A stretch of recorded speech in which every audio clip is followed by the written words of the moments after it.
Сүмбэр сумын засаг даргын тамгын газраас төрийн үйлчилгээг хөдөөгийн багийн иргэдэд хүрчүүлчлэх, хийж хэрэгжүүлж байгаа үйл ажиллагаагаа танилцуулах, мэдээлэл хүргэх зорилгоор хөдөөгийн багийн өдөрлөгийг 5 дугаар сарын 4-нд Сүмбэр сумын Мөнх баг, 5 дугаар сарын 5-нд Сүмбэр сумын Уулзуур баг, 5 дугаар сарын 6-нд Сүмбэр сумын Малх багуудад зохион байгуулж, мачтад тулгамдж байгаа асуудлуудыг сонсож, хэлцүүлэг өрнүүлж төрийн болон хувийн хэвшлийн байгууллагууд оролцсон мачтад зөвлөгөө мэдээлэл өгч ажиллалаа.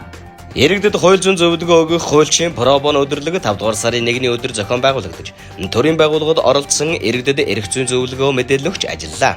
Аймгийн хөдөлмөр эрхлэлтийн салбар зөвлөл 5 дугаар сарын 2-ны өдөр хуралдаж, 2023 оны хөдөлмөр эрхлэлтийг дэмжих чиглэлээр хэрэгжүүлэх үйл ажиллагаа болон хөдөлмөр эрхлэлтийг дэмжих сангийн батлагдсан төсвийн хуваарьтай танилцах, төр ажлын байрыг дэмжих үйл ажиллагааны төсвийг сумдад хуваарлах асуудлыг хэлэлцэж, аймгийн хөдөлмөр эрхлэлтийн салбар зөвлөлийн 2023 оны үйл ажиллагааны төлөвлөгөөг баталлаа.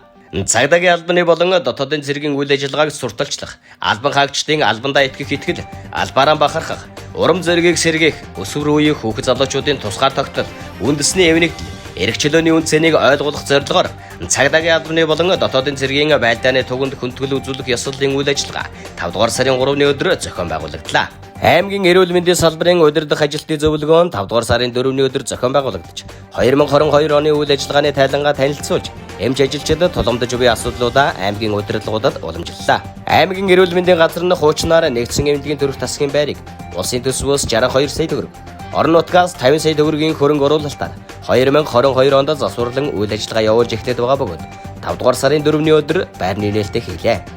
Тэр боммод үндэсний хөдөлгөөний хүрээнд байгууллагууд хуваарь талбайнхаа моддоо тоглож, хаврын цэник услага хийж байна. Аймгийн нийтийн номын сангаас бүх нийтээрээ хос бичгтэн болохыг уриалсан нөлөөллийн ажлын хүрээнд байгууллагуудад хамтдаа суралцсан сэдвүүтэн Монгол бичгийн уншлага зохион байгуулан ажиллаж байна. Соёлын гавьяас үтгэлтэн нацаг дөржин болон буян нэмхийн нэрэмжит шагналт, яруу найрагч Аргачаагийн Бачааргалын Нүцгэн ноён шинэ номын нээлт зохион байгуулагдлаа. Баянтал сумын засаг даргын А25 захирамжаар байгуулагдсан хяналт шалгалтын ажлын хэсэг Баянтал сумын хэмжээнд хүнсний чиглэлээр үйл ажиллагаа явуулж буй аж ахуйн нэгжүүдэд хяналт шалгалтыг хийж, шалгалтаар илэрсэн зөрчил дутагдлыг баримтжуулан, зөрчил арилгах хугацааг өгч, хяналт шалгалтыг улирал бүр явуулж байхаар болсон байна. Онцгой байдлын газар байгууллагын музейн нээлтийн үйл ажиллагаа зохион байгууллаа.